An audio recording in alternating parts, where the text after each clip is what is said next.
First time na ako na maghimo kasaba cake nga naay kape ug wala ta ni gamit og oven. Sa unta man hinayag ka naman yun eh.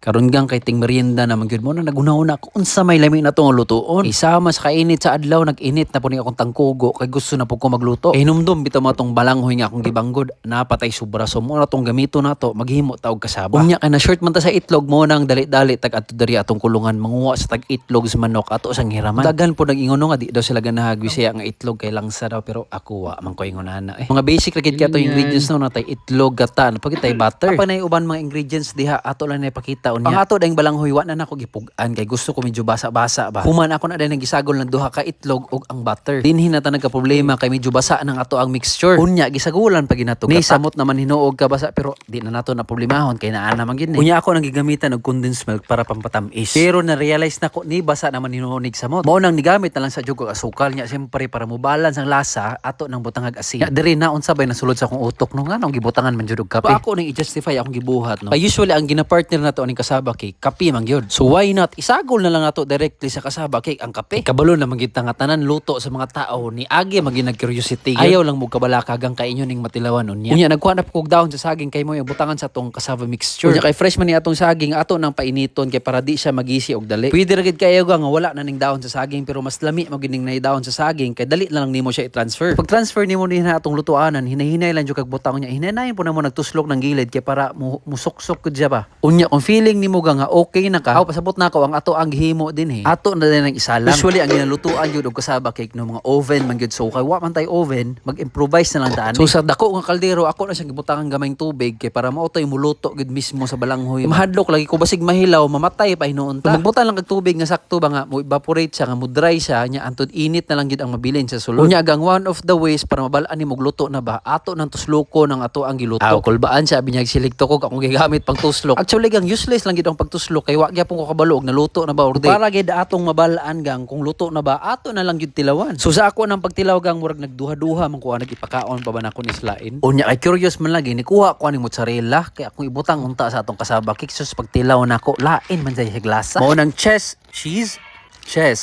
Keso na lang akong gigamit. Yun na lang mo katingala na tong cheese ha. Kay mura na siya 1/4 sheet of paper. Maura mag-available. Dire ko niya kapuya naman kung magawas taon eh. Naawa ng resulta mo na nag-broken tile sa CR. Basta importante na luto niya ato ang gitrabaho dire. Ako nang gihimo nga basihan nga luto na siya. Kay kanang ni Brown na gid ang gilid. Wa jud ko nagkamali gang luto na gid siya. Wa na to nagidugay-dugay ato na din ang gitransfer kay gusto na jud ko mutilaw ni atong trabaho. Og giapil na ko nag-competition akong giluto gang nosos na unsa naman ni atong grado ani murag bagsak gid siguro ta. Pero pag abot sa lasa mangambot sa jud. Unya gang kung mabantayan nimo medyo humok pagid kay siya no pero siguro og magdugay ni mo gahi na pud ni siya. O di ba nagkatawa ko sa akong kabuang. Di ta tamis. Naluto siya. Di ba? Lamian ko. Lami bagid gang or nalamian na lang ko kay ako may naghimo. Siyempre pala dili tabaya sa atong patilawan ng laing tao.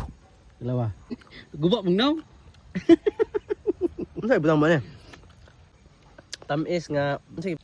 Init lang kayo, di ko katarong ka. Og si FA pa pagtilaw niya wa daw siya kasabot unsay iyang nalasahan nga murag lahi man gyud daw. Tugay kay siya nakabalo nga gibutangan day nako kag kape. Sa tan-aw nimo gang lami or dili. I-comment daw ninyo be salamat sa paglantaw. I love you. Thank you.